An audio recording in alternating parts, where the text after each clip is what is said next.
자, 여러분들 이번 클립에서는 봄, 여름, 가을, 겨울 이 계절과 관련된 이 사자성어 속의 의미를 살펴보고 그 안에 흐르는 전체적인 흐름이 어떤 흐름이 있는지를 한번 간략히 살펴보겠습니다.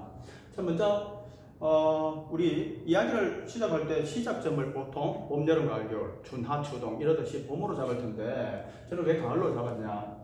자, 지금 당장 내가 있는 현재 이곳 이 시점이 가장 중요한 것이죠. 물론 서양 입장에서도 이 인간이 살아가는 이 어떤 특정한 부분에 있어서의 기준점은 그렇게 이 동양인들하고 크게 틀리지 않았던 모양입니다. 그래서 보십시오. 먼저 요 얘기를 먼저 해보면 현재라는 영어 단어가 present 아닙니까? 이 의미 안에 현재가 얼마나 소중하면 이 의미 안에 또 무슨 뜻이 있습니까? 선물이라는 뜻도 있지 않습니까? 자, 그 가드는 패스트라고 하죠? 패스의 과거형 아닙니까? 그래서 우리가 과거는 지나갔다라는 의미인데, 자, 이거를 모든 걸, 이 과거와 미래를 현재의 시점에서 얘기해보면, 현재는 현재 있는 것이지만, 나타나 있는 거지만, 자, 오늘이란 말도 오늘, 거기에서 말을 줄여보면 오늘, 이렇게 되지 않습니까?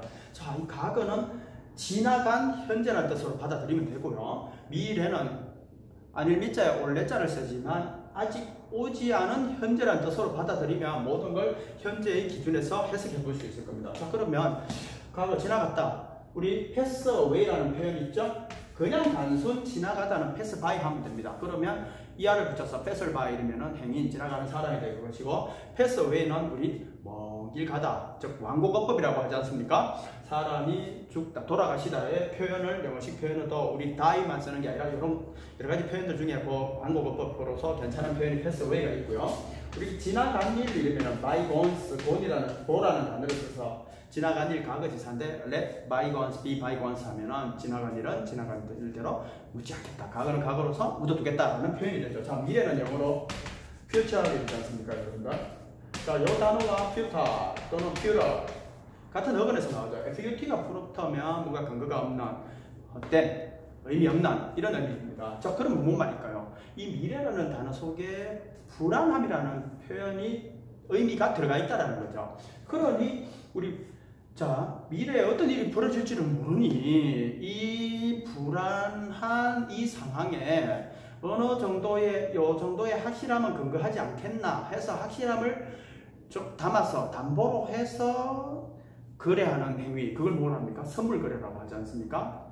우리요 코로나 사태와 점해가지고 어떻게 돼? 이 원유 ETN이 ETF니 이런 어떤 주식 거래에 있어서 이 선물 거래 그런 부분에 있어서 상당한 손해가 나고 이런 일도 있었죠. 자, 그러면 이런 의미를 일단 기본 바탕으로 해서, 자, 우리 천고마비 이러면은 딱 이 가을날에 이 등산하기 좋고 야외로 나가기 좋은 이 가을 날씨를 얘기할 때 마비라고 얘기를 하지만 이 천고마비는 원래 이 원나라는 중국 본토 입장에서 보면 흉노적이죠.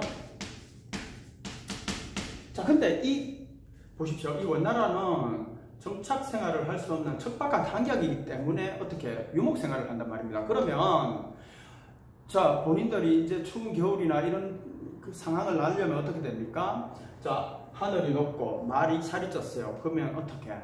당연히 이웃나라를 침략을 해서 약탈을 해와야 되죠. 그러면 그들 입장에서는 뭔가가 전쟁을 하기에 좋은 상황이라는 의미를 표현하기 위해서 천고마비를 썼지만, 중국 입장에서는 흉노족들이 처음 들어오니 이 흉노족을 경계해야 된다는 의미로서 의미를 받아들였다는 거. 지금은 말 그대로 우리는 이 단어로서의 의미만 그대로 살아서 받아들이고 있다는 거. 자, 등하 같이 이러면은 등을 가까이 한다는 얘기인데, 이 등장구를 할 때 그 등이지 않습니까? 등을 가까이해서 뭘 하겠습니까? 독서를 하라는 얘기죠. 자, 독서의 중요성, 독서의 의미를 되새겨 볼 수 있는 말이 바로 등하 가치입니다.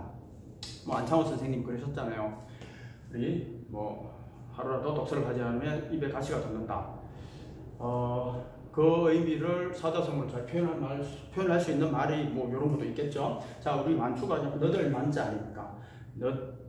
가을의 어떤 경치, 풍경을 바로 만추가정이라고 하죠. 자, 겨울 이러면 북풍한설. 자, 북풍한설 하면 딱 누가 또 그럴까요? 우리 고등학교 때 난중일기, 즉 이순신 장군님이 이 외란 당시에 썼던 이 난중일기를 일기의 내용 중 이 북풍한설 그 내용이 나오죠. 말 그대로 북쪽에서 불어오는 차가운 바람과 뭡니까? 눈을 뜻하는 거죠. 자, 세한고절, 세한사무 이래 있는데 이 세한은 아주 차가운 겨울을 뜻하죠. 그러면 이 세한고절은 뭐냐? 차가운 겨울에 홀로 푸른 대나무를 뜻한다는 거. 그리고 이 세한고절은 이 동의어로 겨울을 뜻하기도 하죠. 상황에 따라서. 자, 그 다음 세한사무는 추운 겨울에 세면에 볕이라는 뜻인데 누굽니까? 소나무, 대나무, 매화나무. 그래서 이 세 가지를 한 폭에 그대로 담아서 그림을 그려내면 또 뭐라고 또 합니까? 송죽매라고도 하죠. 자, 그 다음 이 세안 이러면 들어가는 것 중에 주사 김정희, 주사 김정희의 호는 뭐 주사도 있고 완당도 있고 뭐 여러 호가 굉장히 많으신 분이죠. 이분이 어떻게 합니까?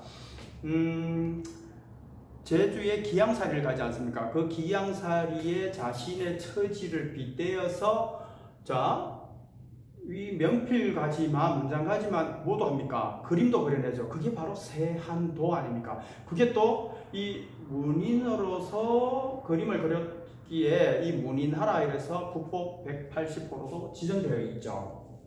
자, 요게 바로 겨울을 뜻하는 뭐 이런 게가 있다라는 거. 우리 그리고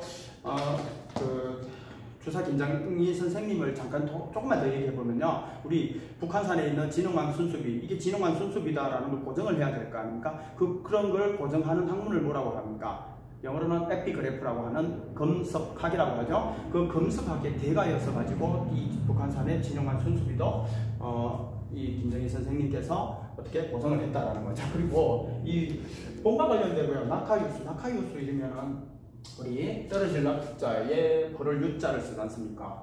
뭐 꽃이 떨어지고 어떻게 물이 흘러간다라는 뜻에서 이 봄 흘러가는 봄 경치 또는 이 화사한 이 봄 경치를 표현한 말인데, 자, 그런 의미가 있고, 낙하유수는 또 어떻게 어떤 세력이나 기계가 기울어져가는 그런 의미로서 우리 낙하유수라는 말도 쓰죠. 그 다음 이 떨어진 꽃이 흐르는 물에 흘러가야 되고요. 흐르는 물은 꽃이 떨어지면 내가 그 꽃을 날아가야 된다라는 이런 비유적인 의미에서 남녀 간에 그리워하는 마음도 바로 낙하유수를 쓰죠. 자, 그리고 이게 1929년에 발매가 된 우리나라 최초의 창작가요 제목이 바로 낙하유수입니다. 그리고 1927년도 그 이전에 발매야 1929년에 됐지만 그 이전에 1927년에 동명의 즉 낙하유수라는 이 영화의 주제가도 바로 낙하유수였죠. 자, 화양연화 이러면 우리 드라마도 있었죠.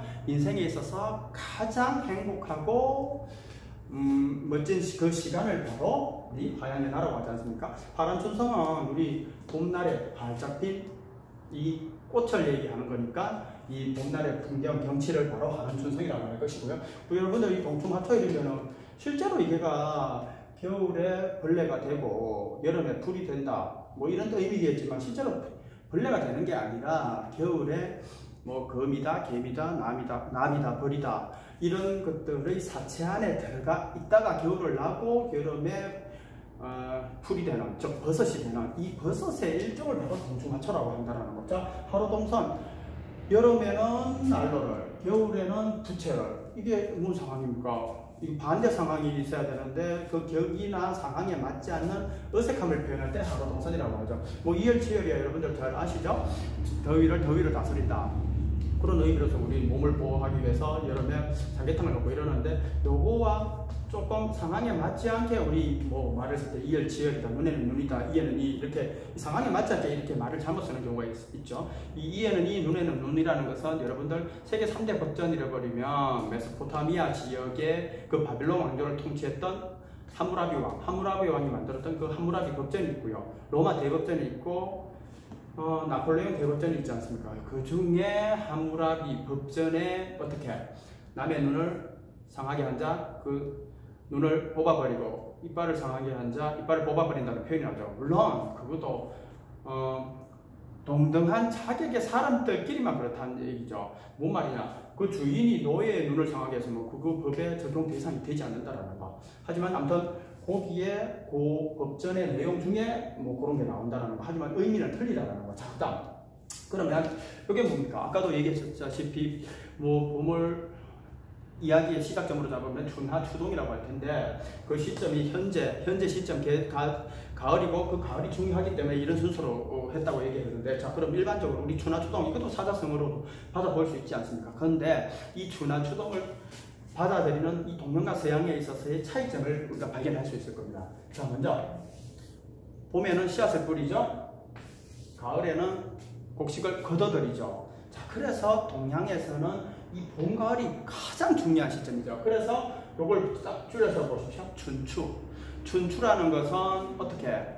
1년에 이 사이클 돌아가는 사이클 과정에서 춘과 추가 당연히 한 바퀴 돌아가야 1년이 지났다라는 의미에서 이 춘추는 1년을 의미하죠. 그래서 1년 지나면 뭐를 먹습니까? 우리 나이를 먹죠. 그래서 춘추는 나이의 높임말로도 쓰인다는 거. 자, 그러면 서양은 어떻습니까? 서양은 우리 해계연도라고 하는 피스컬 이어 그 기준에서는 겨울의 마지막이 2월이죠. 그 다음 3월이 되면은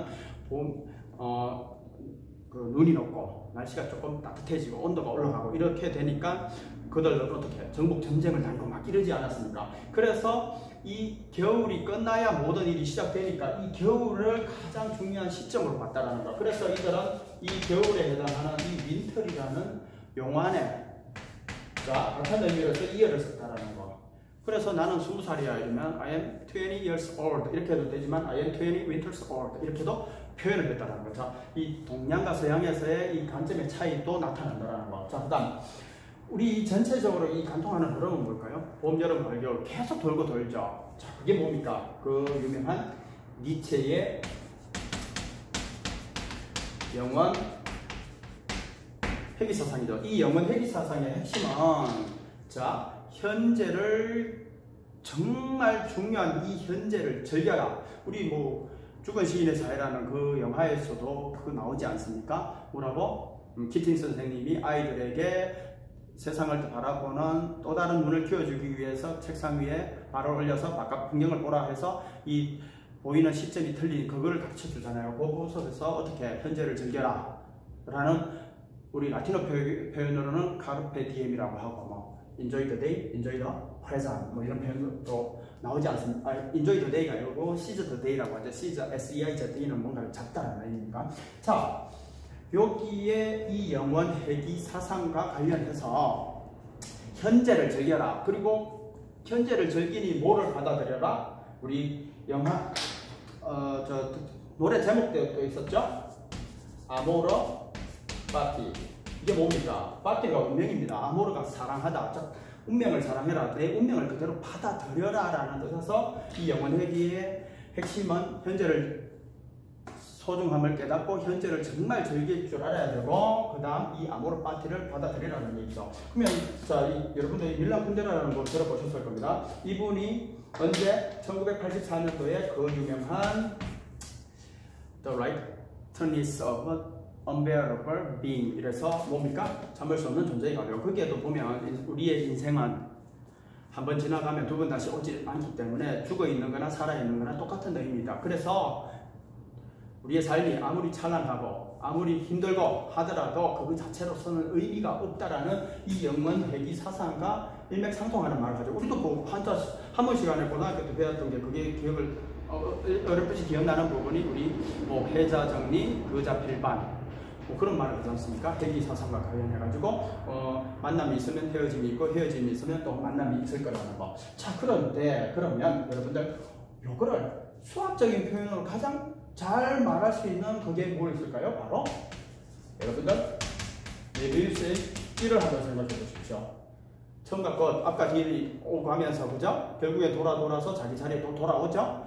이게 바로 수학적으로 이 영원회귀 사상과 맞닿아 있는 게 여기 보면 메비우스의 띠를 한번 생각해 보실 수 있을 겁니다. 자, 그러면 이 전체적으로는 다 어떤 시간의 의미에서 이 내용을 접근해 봤는데 이 그리스에서는 고대 그리스에서는 시간이 바로 두 가지의 시간이 있죠. 그 하나가 바로 크로노스가 있고요. 또 하나가 카이로스가 있죠.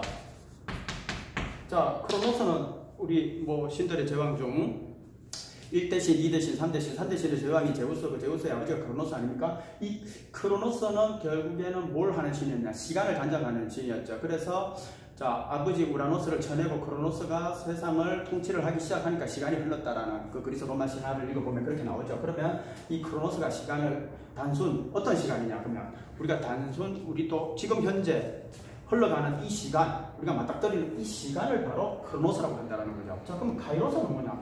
여러분들 인생을 한번 돌이켜 보십시오. 10대, 20대, 30대, 40대, 50대, 60대 이런 시절을 돌이켜 보면 그것을 1분 분초 단위로 끊어서 정확히 기억을 할 수가 없습니다. 그러면은 10년 단위로 끊어본다면 10대, 20대 이렇게 끊어본다면 그 나이대에 가장 기억에 남는 순간과 장면이 떠오르죠.